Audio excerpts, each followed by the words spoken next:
Anggaplah empat-empatnya ini bangsa. Tapi ada yang paling bangsa nih, seumpama si Dedi. Kenapa? Dia musyrik dan menebak kemusyrikannya. Assalamualaikum teman-teman. Ya, rupanya Habib Bahar bin Smith ini ya tidak cukup ya, seakan tidak puas mengkritik ya dengan sedemikian rupanya ya sangat berlebihannya kepada sosok Kang Deddy Mulyadi. Ya. Dilanjut nih teman-teman. Ya. Yang sekarang ini lebih nggak masuk akal lagi. Beliau terang-terangan nih dengan jumawanya bahkan ya, mengatakan seakan nantang kepada sosok Kang Deddy Mulyadi. Bahkan siap ya, kalaupun segini ya, bahkan katanya nggak takut sekalipun Kang Deddy Mulyadi itu memiliki banyak anggota yang siap membelanya. Habib Bahar sendiri menghadapi. Subhanallah, ini orang apa coba? Saya juga pribadi bingung dengan sosok Habib Bahar bin Smith ini. Ya. Beliau itu sebenarnya mengkritik kebijakan Kang Deddy Mulyadi itu atas dasar memang cinta terhadap rakyat, membela rakyat, atau karena ada tendensi-tendensi tertentu ya dari diri pribadi beliau kepada Kang Deddy Mulyadi. Karena teman-teman normalnya kan kalau kita mengkritik ya, kita kritik. Misal ada kebijakannya nih tentang Kang Deddy Mulyadi, misalkan Kang Deddy Mulyadi itu dianggap ya membawa kemusyrikan di daerah ya, karena mungkin pendapatnya Kang Deddy Mulyadi itu terkental atau ingin menghidupkan yang namanya Sunda Wiwitan misalkan ya, atau misalkan ternyata Kang Deddy Mulyadi itu didapati ya seakan-akan ya nyembah ya Nyi Roro Kidul, atau ya, didapati Kang Deddy Mulyadi itu ya memberikan sajian-sajian lah kepada terhadap ya kereta kencana dan lain sebagainya. Ya, kritik ya itu kritik sebatas itu. Tetapi kalau kami melihat dari sosok Habib Bahar bin Smith ini ya, itu justru lebih ke arah beliau itu nantang teman-teman. Ya, bahkan beliau terang-terangan mengatakan saya nggak takut, saya rela. Ya sekalipun ya nggak peduli banyak anggotanya Kang Deddy Mulyadi, nggak peduli banyak anggotanya Deddy Mulyadi seberapa banyak, saya sendiri, saya bisa hadapi dan lain sebagainya. Subhanallah. Apakah seperti ini akhlak yang dicontohkan oleh Nabi kita Muhammad SAW?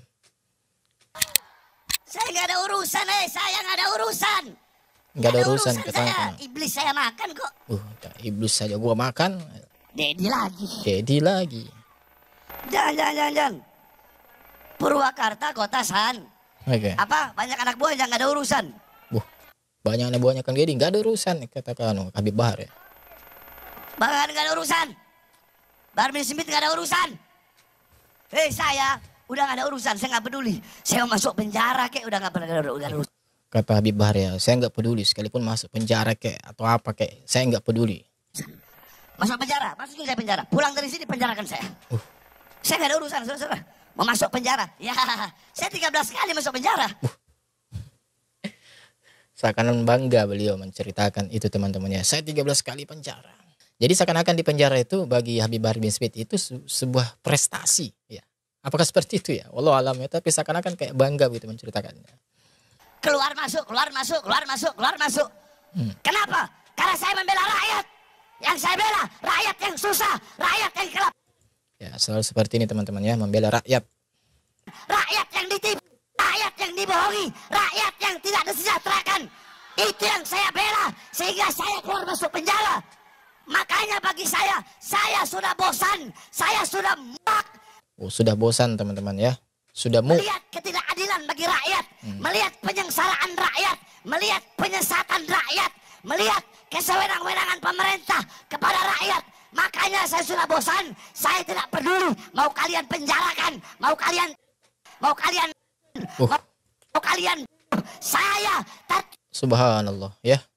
Tetap akan tegak berdiri, berada di pihak rakyat, membela rakyat sampai titik penghabisan, saudara-saudara. Keras teman-teman ya, berani. Saya akui jempol keberanian Habib Bahar bin Smith. Oke, kita harus akui teman-teman. Ya, harus akui. Coba kita lanjut teman-teman. Siang keluar penjara, malam ceramah. Oke. Besoknya ditahan lagi. Jadi jangan ancam saya dengan penjara. Jangan ancam saya dengan penjara. Jangan ancam saya dengan kematian. Karena bagi saya mati untuk bangsa, mati untuk agama, mati untuk rakyat. Kematian itu adalah hari raya bagi saya, saudara-saudara. bagian hari raya ya. Beliau anggap sebagai hari raya teman-teman.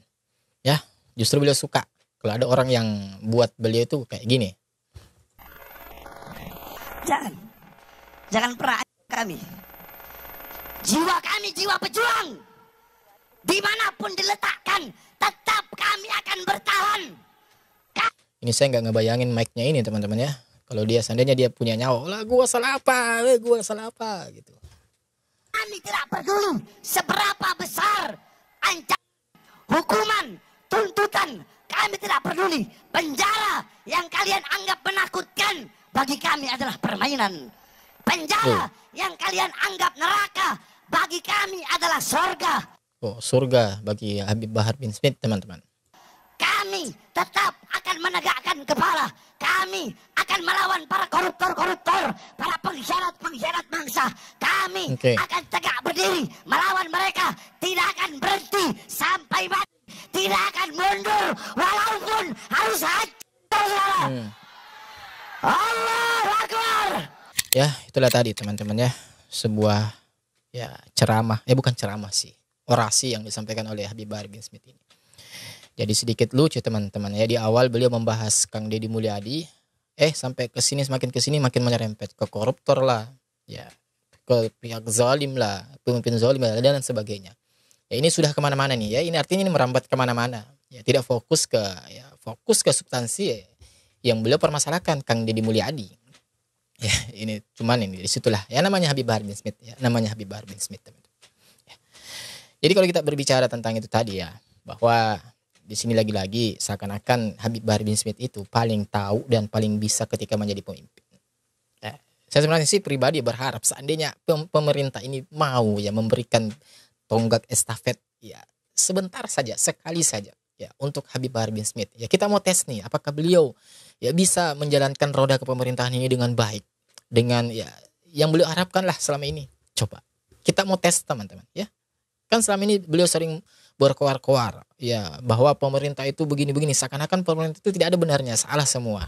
Nah makanya coba kita tes nih kepada beliau ya. Dan coba kita lihat setelah seandainya beliau dilantik jadi pejabat nih misalkan, gimana coba ya, dikira pemimpin suatu daerah itu mudah, dikira apa kita memimpin suatu kabupaten misalkan atau satu provinsi itu mudah, ya kan enggak ya. Setiap pemimpin pasti ada sisi negatifnya dan positifnya pasti ada ya, pasti ada.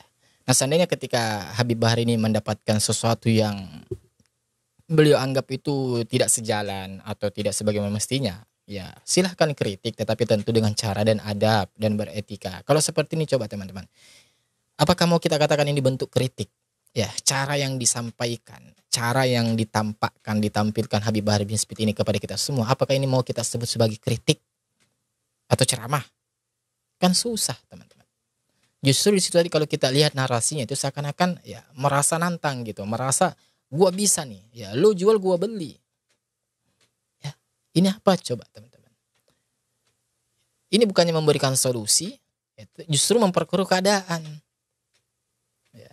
Kalau yang misalkan dianggap Habib Bahar bin Smith ini sosok Kang Deddy Mulyadi itu pemimpin yang mendatangkan atau membawa kemusyrikan, kritik itu fokus dan berikan solusinya apa?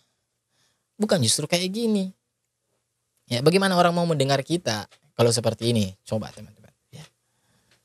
Dan memang ya sebenarnya Habib Bahar bin Smith ini bukan cuma sekali dua kali ya beliau itu menampakkan ya sikap-sikap jumawanya, kesombongannya dan lain sebagainya. Ya seakan-akan bisa melakukan hal apapun di negeri ini. Ya, ya sekalipun beliau mengatakan bahwa tidak takut atau tidak masalah harus dipenjara berkali-kali. Ya, ini kan juga kalau bagi kami pribadi bukan merupakan suatu hal yang pantas untuk diucapkan di publik lah. Karena kenapa teman? Karena kenapa? Ya takutnya ada jamaahnya atau masyarakat yang awam ini mengikuti hal tersebut. Ya, bisa ya kita harus nggak usah takut masalah seperti itu. Ya udah, orang tersebut mungkin akan melakukan segala sesuatu hal di negara ini semaunya saja. Ini kan bahaya teman-teman. Ya bukan hal yang main-main. Ya bukannya hal yang main-main. Ya. Makanya sudah sangat pantas nih kalau mungkin ada di antara kita ya, atau mungkin Kang Deddy Mulyadi memiliki wacana untuk membereskan orang-orang yang mereka itu ya susah untuk dikendalikan, yang nggak mau diatur sama hukum yang berlaku di negeri ini. Ya, Nggak bisa kita itu mau merubah keadaan itu simsalabim. Belum, nggak bisa teman-teman. Ada prosesnya setahap demi setahap. Sebagaimana Pak Prabowo Subianto, beliau harus bersabar ya, terlebih dahulu merasakan ya lebih mungkin 2, 3 atau 4 kali gagal di pemilihan presiden. Ya, antara itulah ya gagal. Tapi pada akhirnya beliau menang. Beliau bersabar. Coba berapa tahun itu? Ya, perjuangan Pak Prabowo Subianto sampai akhirnya beliau bisa duduk di kursi pemerintahan tertinggi di negeri ini. Sebagai seorang pemimpin tertinggi di negeri ini. Coba berapa tahun itu? Lama. Ya. Beliau kalah pertama, apakah beliau menyerah? Beliau uji, coba lagi. Beliau coba lagi kalah, coba lagi kalah, coba lagi. Akhirnya menang.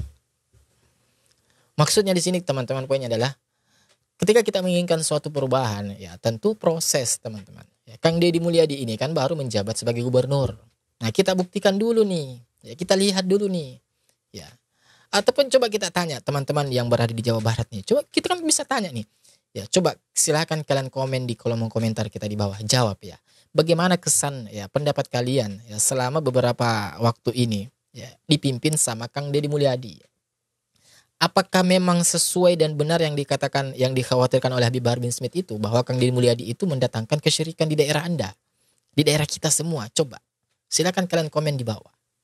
Ya, dari situ kan bisa kita lihat, dari situ kan kita bisa survei teman-teman, dari situ kan kita bisa mengetahui ya sosok yang sebenarnya dari Kang Deddy Mulyadi.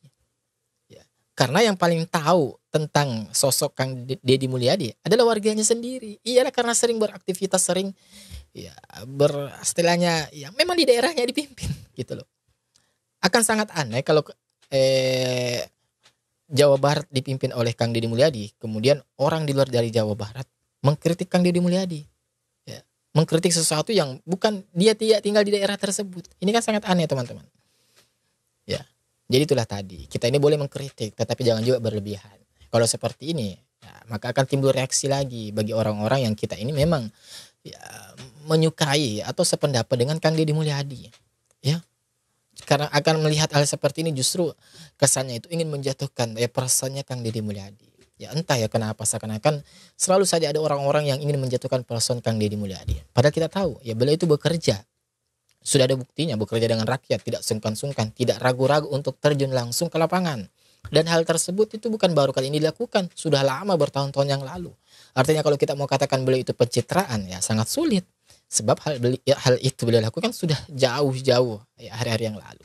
Ya. Seperti biasa teman-teman, gimana pendapat kalian? Silakan komen di kolom komentar kita di bawah. Dan insya Allah kita ketemu lagi di video selanjutnya. Wassalamualaikum warahmatullahi wabarakatuh. Barakallahu fikum.